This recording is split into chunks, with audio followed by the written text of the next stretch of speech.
So in this Air Canada app tutorial, I will be showing you how to change the currency to Canadian dollars on the Air Canada app. So once the Air Canada app is opened up, I want you guys to go to the Home tab here in the bottom left, then go to the top left and select Menu.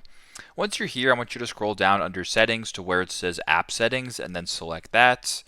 Once you're here under currency, go ahead and select that. So in my case, Canadian dollars or CAD is selected. So you can go ahead and press that, make sure that the check mark's there, then press save. If it's not, if you're on US dollars for whatever reason and you're going to go ahead and see this, it'll actually set this currency to US dollars. So if you want to switch that back, go to Canadian, press save.